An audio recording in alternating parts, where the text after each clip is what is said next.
Students आपण paper 1चा chapter 2 ए C circuits हा chapter चालू केलेला आहे. कालच्या लेक्चरमध्ये आपण ए सी सर्किटच्या चॅप्टरमध्ये कोणते कोणते टॉपिक्स आहेत आणि ते टॉपिक्स कोणते आहेत, जवळजवळ 10 टॉपिक्स आहेत. त्याबद्दल आपण थोडक्यामध्ये चर्चा केलेली आहे. या चॅप्टरची थोडक्यात माहिती किंवा थोडक्यात इंट्रोडक्शन आपण मागच्या लेक्चरमध्ये घेतलेलं आहे.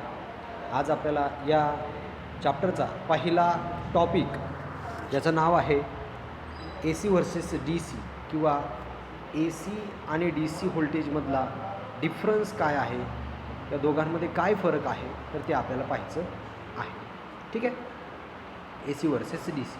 तर आपण या ठिकाणी कंपॅरिझनचे काही पॉईंट्स मांडलेले आहेत. त्या पॉईंट्सवरून आपण समजून घेऊयात ए सी आणि डी सी यामध्ये काय फरक आहे. ठीक आहे, तर बघा, A C stands for the alternating current, D C stands for the direct current. ही बेसिक गोष्ट तुम्हाला सगळ्यांना माहिती आहे. दुसरी गोष्ट, ए सीला पोलॅरिटी ज्या असतात त्या चेंज होतात आणि डी सीला ज्या पोलॅरिटी असतात त्या कायम फिक्स असतात.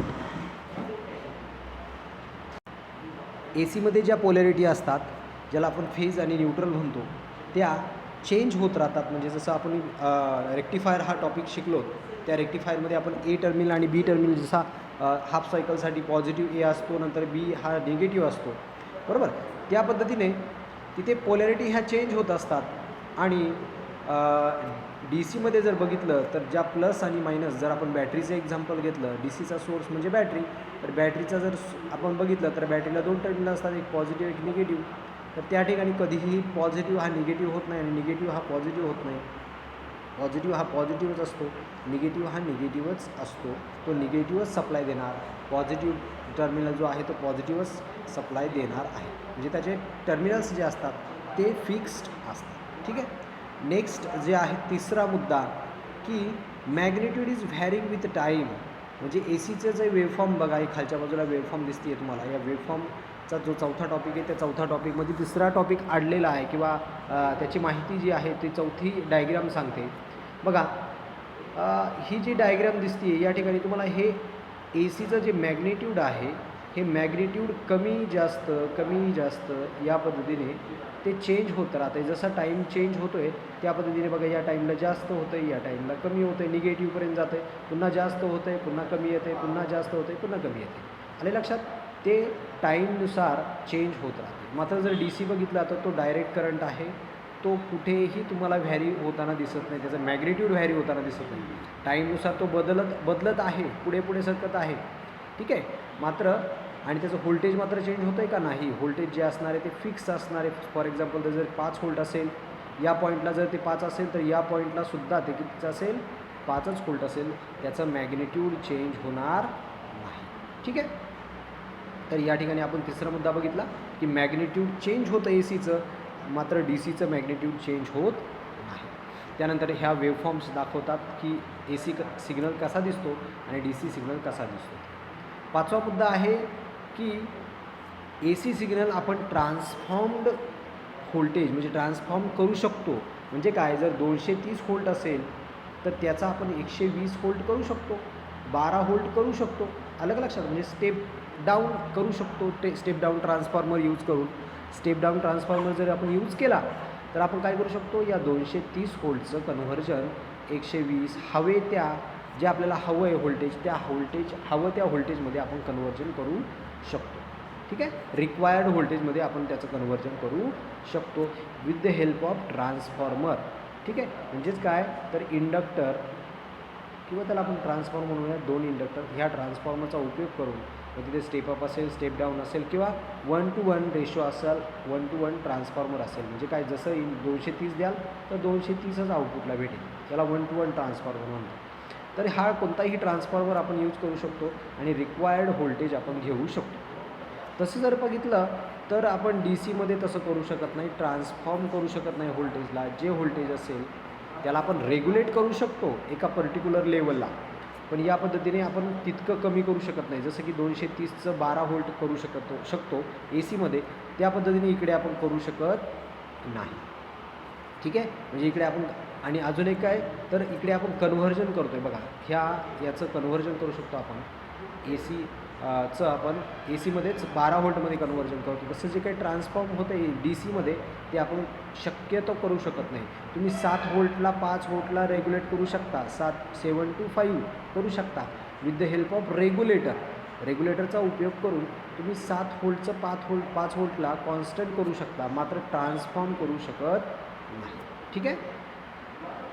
नेक्स्ट जो आहे मुद्दा की ए सीला फ्रिक्वेन्सी असते. जसं की आपण फॉर एक्झाम्पल म्हणतो आपल्या घरामध्ये 230 व्होल्ट आणि 50 हर्ट्स इतकी फ्रिक्वेन्सी असते.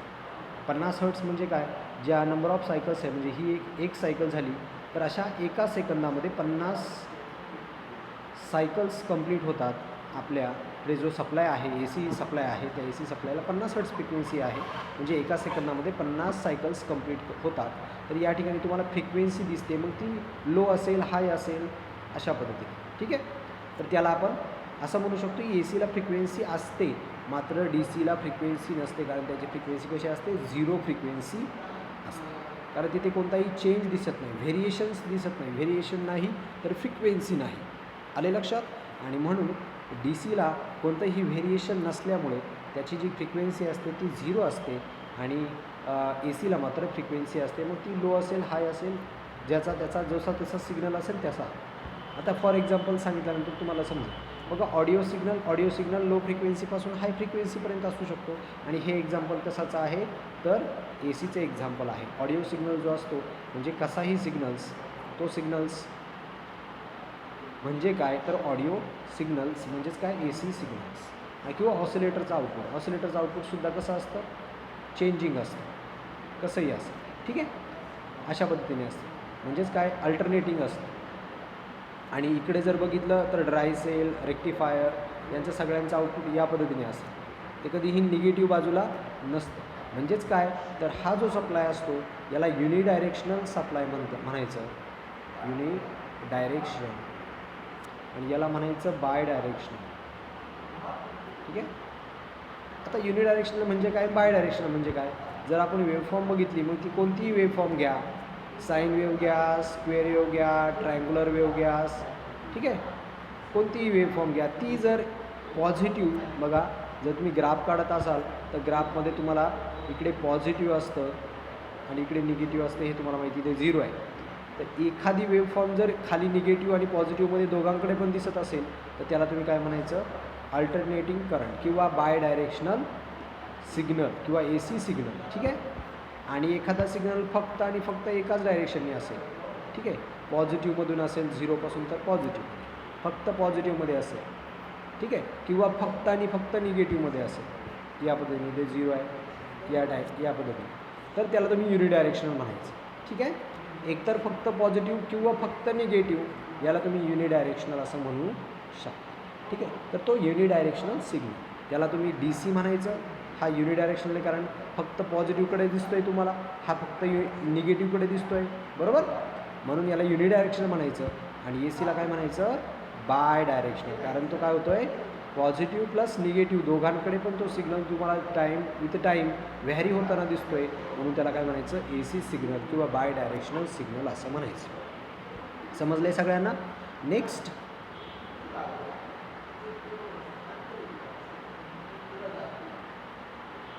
पुढचा मुद्दा advantages of A C supply. ठीक आहे. ए सी सप्लायचे काही ॲडव्हान्टेजेस आहेत. ठीक आहे. तर ते आपण बघूयात.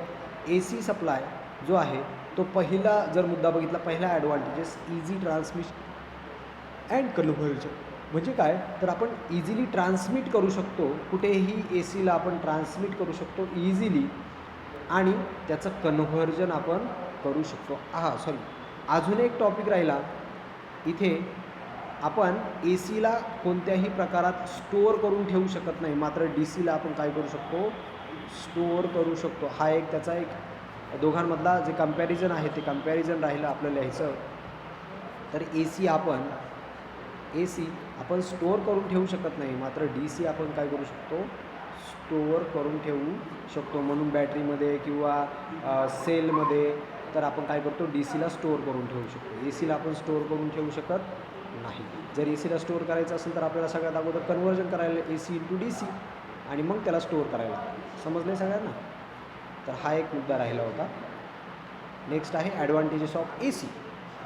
आता ॲडव्हान्टेजेस ऑफ ए सीमध्ये पहिला मुद्दा येतो easy transmission and conversion. Transmission म्हणजे काय, एका ठिकाणाहून दुसऱ्या ठिकाणाहून आपण काय करू शकतो, इझिली त्याला ट्रान्समिट करू शकतो. आणि कन्व्हर्जन म्हणजे काय, व्होल्टेज लेवल कन्व्हर्जन, म्हणजे फॉर एक्झाम्पल 230 व्होल्टचं 12 व्होल्ट किंवा 20 व्होल्टचं 120 व्होल्ट स्टेप ट्रान्सफॉर्मर यूज करून, बरोबर. तर या पद्धतीने आपण इझिली व्होल्टेजचं काय करू शकतो, व्होल्टेज आणि करंटचं काय करू शकतो, ट्रान्समिशन करू शकतो with the help of transformer. ठीक आहे.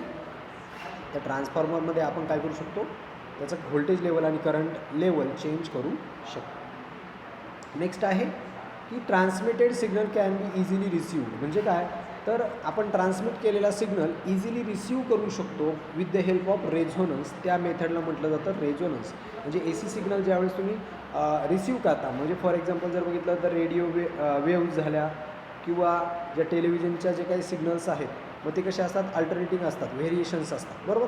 म्हणजेच काहीतरी ए सी सिग्नल्स असतात. तर हे असे बायडायरेक्शनल सिग्नल किंवा ए सी सिग्नल्स आपण इझिली रिसीव्ह करू शकतो. त्या रिसीव्ह करण्याच्या मेथडला रेझोनन्स सर्किट असं म्हणतात किंवा रेझोनन्स सर्किट वापरतात त्या ठिकाणी त्या रिसीव्ह करण्यासाठी. आणि ते एकदम इझिली असतात. जसं त्याला आपण ट्युनिंग म्हणतो. ठीक आहे, त्याला आपण काय म्हणतो, ट्युनिंग म्हणतो. ट्युनिंग करू शकतो आपण. जसं रेडिओला आपण ट्यून करतो एका पर्टिक्युलर फ्रिक्वेन्सीला, ती जे काही ट्रान्समिट केलेलं असेल, फॉर एक्झाम्पल एखादी स्टेशन असेल, फॉर एक्झाम्पल विविध भारती 101.0 मेगाहर्ट्स या फ्रिक्वेन्सीला विविध भारती आपला कार्यक्रम जो काय प्रोग्राम आहे तो ब्रॉडकास्ट करते, तिकडने ट्रान्समिट करते. आपण रेडिओला ते काय करतो, त्या या फ्रिक्वेन्सीला ते ॲडजस्ट करतो.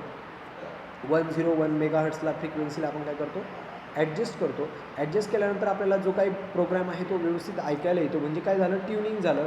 कोणामुळे ट्युनिंग झालं, तर रेझोनन्स सर्किटमुळे ट्युनिंग झालं. रेझोनन्स सर्किट काय हे आपल्याला लवकर शिकायचं आहे. रेझोनन्स सर्किटमध्ये म्हणजे काय, तर त्याच्यामध्ये काय असतं रेझोनन्स सर्किटमध्ये, तर इंडक्टर, कॅपॅसिटर आणि रेजिस्टर्स म्हणजे ही तीनही गोष्टी, तीनही पॅसिव्ह कॉम्पोनंट्स वापरले जातात. मग ते सिरीजमध्ये वापरले जातात किंवा पॅरलल वापरले जातात. ठीक आहे. त्याचे दोन प्रकार आहेत, एक सिरीज रेझोनन्स आणि पॅरलल रेझोनन्स. ते आपण नंतर शिकूया. सिरीज रेझोनन्समध्ये आणि पॅरलल रेझोनन्समध्ये काय फरक असतो. त्यापैकी आपण रेडिओ आणि टी व्हीमध्ये कोणता सिरीज वापरतो की पॅरलल रेझोनन्स सर्किट वापरतो, ते आपण नंतर शिकूयात. आत्ता फक्त एवढंच लक्षात ठेवा की जो काही ट्रान्समिट केलेला सिग्नल आहे तो रिसिव्ड करण्यासाठी आपण रेझोनन्स सर्किट वापरतो. आणि हे रेझोनन्स सर्किट जे आहे ते आपण टी व्ही आणि रेडिओसाठी वापरत आहे. नेक्स्ट आहे इझी जनरेशन. आता जो ए सी आपण जनरेट करतो, आपण त्याचे सोर्सेस पाहिलेले आहे, जसं की सिग्नल जनरेटर असेल, त्याच्यानंतर अल्टरनेटर असेल, त्याच्यानंतर इन्व्हर्टर किंवा यू पी एस असेल, यांचं जे काही जनरेशन आहे, म्हणजे काय, ए सी सोर्स किंवा ए सी जनरेट करण्याच्या प्रक्रिया किंवा मेथड्स ह्या कशा आहेत, एकदम इझी आहे. फॉर एक्झाम्पल जर बघितलं, अगदी एखादी मोटार असेल, तर मोटारचे तुम्ही जर मोटारच्या जो काय मध्ये पुल्ली असते किंवा मोटरला जरी तुम्ही गोल फिरवलं तरी तुम्हाला त्याच्या ज्या टर्मिनल्स आहेत त्या टर्मिनल्सला ए सी करंट मिळून जातो. जसं की पवनचक्की आहे. पवनचक्कीचं एक्झाम्पल बघा. ठीक आहे. तर पवनचक्कीला तुम्हाला काय दिसतं आहे, तर पवनचक्की हवेच्या साह्याने ज्यावेळेस ती फिरली जाते, म्हणजे मोटार फिरली जाते, मोटार फिरल्यानंतर जे दोन टर्मिनल असतात त्याच्यामध्ये अल्टरनेटिंग करंट तयार होतो, म्हणजेच ए सी करंट तयार होतो. ठीक आहे. म्हणजे त्याचं जनरेशन खूप सोपं आहे. त्यानंतर नेक्स्ट मुद्दा आहे की ट्रान्सफॉर्मर यूज्ड. आता ट्रान्सफॉर्मर यूज केला जातो, जसं की आपण ट्रान्समिट करतो सिग्नल एका ठिकाणाहून दुसऱ्या ठिकाणापर्यंत. जसं की फॉर एक्झाम्पल जुन्नरवरनं आपल्याला गावापर्यंत आपल्याला व्होल्टेज न्यायचं आहे. ठीक आहे. किंवा ते जे काही व्होल्टेज किंवा ए सी सप्लाय आपल्याला आपल्या गावापर्यंत न्यायचं. त्यासाठी आपण काय करतो, तर वायरचा यूज करतो. मग अशा वेळेस वायरचा यूज करताना तिथे जर तुमचा करंट हा जास्त असेल, करंट पॉवर जास्त असेल, तर त्या ठिकाणी तुमची वायरमधून जो वाहणारा करंट आहे तो हीटच्या स्वरूपात बाहेर पडेल, बरोबर. म्हणजेच काय, तिथे लॉस होणार आहे. मग अशा ठिकाणी जर तुम्ही ट्रान्सफॉर्मर यूज केला, बघा वेगवेगळ्या ठिकाणी ट्रान्सफॉर्मर यूज केलेले आहेत. म्हणजे तुमच्या गावामध्ये डी पी नावाची गोष्ट असते, म्हणजे काय, डिस्ट्रीब्युटिव्ह पॉईंट. हा जो डी पी नावाची गोष्ट असते तिथे ट्रान्सफॉर्मर यूज केलेला असतो. हा ट्रान्सफॉर्मर काय करतो, त्या करंटला एका पर्टिक्युलर लेवलला आणतो आणि मग तुमच्या घरापर्यंत तो पोहोचवतो. त्याच्यामुळे तो जो होणारा लॉस आहे तो लॉस या ठिकाणी कमी केला जातो. म्हणून ट्रान्सफॉर्मर आपण यूज करू शकतो आणि त्याच्यामुळे काय होतं, तुमच्या ए सीची क्वालिटी इन्क्रीज होते. जो लॉस होणार आहे तो काय होतो, कमी होतो. ठीक आहे. नेक्स्ट मुद्दा जो आहे पुढचा की D C can be generated by using A C. बघा, आपण ए सीच्या साह्याने काय करू शकतो, डी सी जनरेट करू शकतो. काय वापरतात ए सी इंटू डी सी कशासाठी, रेक्टिफायर. आपण रेक्टिफायर जर बसवला, त्याला इनपुटला ए सी दिलं तर आउटपुटला काय भेटतं, डी सी. म्हणजे रेक्टिफायर काय करतो, A C into D C conversion करतो. म्हणजे डी सी सप्लायसुद्धा आपल्याला कोणामुळे मिळतो, तर ए सीमुळे मिळतो. हा सुद्धा त्याचा एक ॲडव्हान्टेजेस आहे. ठीक आहे. इथपर्यंत समजलं आहे सगळ्यांना. तर आपण असे ॲडव्हान्टेजेस आणि ए सीचे ॲडव्हान्टेजेस आणि ए सी व्हर्सेस डी सी असे 2 पार्ट या लेक्चरमध्ये बघितलेले आहेत. नेक्स्ट लेक्चरमध्ये आपल्याला नेचर ऑफ ए सी म्हणजे ए सीचं नेचर कसं असतं हे आपल्याला पाहायचं आहे. ते आपण नेक्स्ट लेक्चरला बघूयात. आजच्या लेक्चरला आपण ए सी व्हर्सेस डी सी आणि ॲडव्हान्टेजेस ऑफ ए सी हे 2 पार्ट पाहिलेले आहेत. ठीक आहे. आपण इथेच थांबूयात. उद्याच्या लेक्चरला पाहूयात नेचर ऑफ ए सी.